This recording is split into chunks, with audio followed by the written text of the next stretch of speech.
और मैं हूं आपके साथ शालिनी। आई बढ़ते हैं आज की बड़ी खबर की ओर। फादर्स डे पर एक पिता ने रिश्तों को कलंकित करते हुए नाबालिग सौतेली बेटी से किया दुष्कर्म। रोते हुए बर्रा थाने पहुंची किशोरी ने पिता की करतूत बताई। पिछले 1 साल से मां के काम पर जाते ही उसका शारीरिक शोषण करता है, विरोध पर मारपीट कर धमकाता है। 17 साल की पीड़ित किशोरी की मां ने बताया कि उसके सगे पिता प्राइवेट नौकरी करते थे। अनबन के बाद मैंने उनसे तलाक लेकर 9 साल पहले इलाके के रहने वाले आरोपित से शादी कर ली थी। वह हलवाई का काम करता है। सौतेले पिता से एक बेटा और एक बेटी है। बीते दिनों किशोरी की मामी घर आई थी। उन्हें भी पिता की हरकतों पर शक हुआ। मामी ने जब ये बात किशोरी की मां को बताई, उसके बाद से पिता के ऊपर निगाह रखना शुरू कर दिया। रविवार को पीड़ित किशोरी की मां काम पर गई थी। घर पर पिता और छोटे भाई बहन थे। पिता ने दोनों बच्चों को खेलने के बहाने बाहर भेज दिया, जिसके बाद उसे अकेला पाकर जबरन दुष्कर्म किया। इसी दौरान अचानक मां घर आ गई और छोटे भाई बहन को घर के बाहर देख उसे शक हुआ। इस पर वह दरवाजे को धक्का देकर सीधे अंदर आ गई।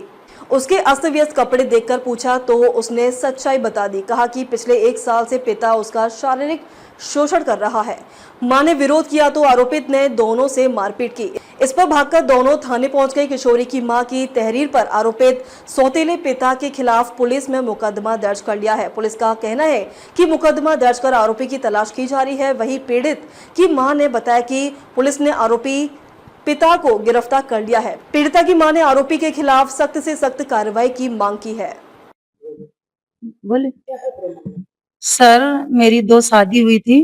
पहले एक शादी हुई तो उस आदमी से एक बेटी है मेरी छोटी। तो हम मम्मी के यहाँ रहते थे सर, बहुत मतलब काम वाम करते थे, ऐसे मतलब जिंदगी काट रहे थे। तो हमारी इस मुकेश भट्ट से मुलाकात हुई।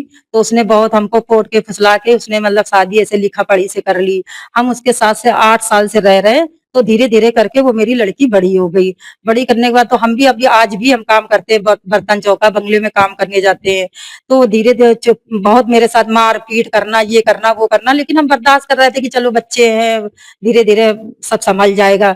हमको ही नहीं पता था कि मेरे साथ इतना ज्यादा गलत कर देगा। आज वो क्या हुआ, मेरी बेटी के साथ 1 साल से वो धीमे धीमे कुछ गंदा संदा मार पीट का ये सब करना कर रहा था, गलत सलत। तो हम अचानक ड्यूटी करके आए तो वो मार पीट रहा था। हम अंदर घुसे तो हमने कहा क्या हुआ, मार पीट के उसके साथ गलत किया। करने के बाद जब हम घुसे तो वो मेरे साथ मारपीट करने लगा, कुंडी बंद करके। फिर जैसे तैसे हम बाहर निकले, बेटी को लाए बुलाए, छोटी वाली बेटी से पूछा तो बोली कि हाँ मम्मी, हमको ये रोज 1 साल से मेरे साथ कर रहा है। कह रहा अगर तुम बताओगी अपनी माँ से या पड़ोसी में या कहीं भी तो तुमको, तुम्हारी माँ को, सबको मार डालेंगे, पूरा घर बर्बाद कर देंगे। जो हो रहा होने दो और किसी को बताना नहीं। जब हमको पता चला तो हम घुसे, उससे पूछो तो हमको बहुत मारा।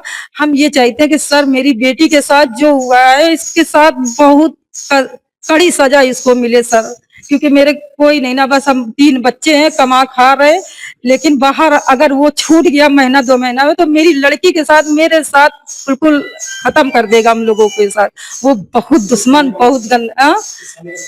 ये यहाँ बर्राट बर्राट का। जी जी हाँ, वहाँ पे एप्लीकेशन दे दी, इसको पुलिस पकड़ के ले गए। 3 दिन से बंद है वो थाने में। ये सौतेला बाप है बेटी का, सौतेला बाप है। मेरी बेटी 17 साल की अब हो गई है और 2 बच्चे और है साथ में, 8 साल का, एक 4 साल का है। पुलिस अभी तो थाने में है, कार्रवाई कर रही है। सब कागज आगज अब हो गया है, उसका मतलब जांचे आचे सब हो गई है, कार्रवाई हो रही है। अभी क्या कहते हैं वहाँ जो है तो सब लिखा पढ़ी हो रही है सब पूरी। जी, कार्रवाई हम यही कहते कर रहे हैं कि इसको कड़ी से कड़ी सजा मिले। जो मेरे साथ, मेरी बेटी के साथ में हुआ है, बिल्कुल कड़ी सजा मिले। बिल्कुल हम तो चाहते हैं इसको फांसी की सजा हो बिल्कुल। एक नाबालिग लड़की द्वारा अपने सौतेले पिता पर रेप का आरोप लगाया गया, क्या है पूरा? देखिए, थाना बर्रा क्षेत्र का मामला है जिसमें मुकदमा पंजीकृत किया गया है और पुलिस के द्वारा पीड़िता का मेडिकल करा दिया गया है। 164 के बयान कल कोर्ट में कराया जाएगा और इसमें पुलिस ने जो आरोपी है मुकेश, उसको सौतेला पिता, उसको पुलिस ने कस्टडी में ले लिया है, जिससे पूछताछ की जा रही है। 64 के बयान के बाद पुलिस अग्रिम कार्रवाई इसमें करेगी। मेडिकल रिपोर्ट में क्या है सर? मेडिकल रिपोर्ट में प्रथम दृष्टया रेप की पुष्टि प्रतीत होगी। अब तक के लिए बस इतना ही। फिर होगी आपसे मुलाकात, तब तक के लिए नमस्कार और देखते रहिए कर्म कसौटी न्यूज।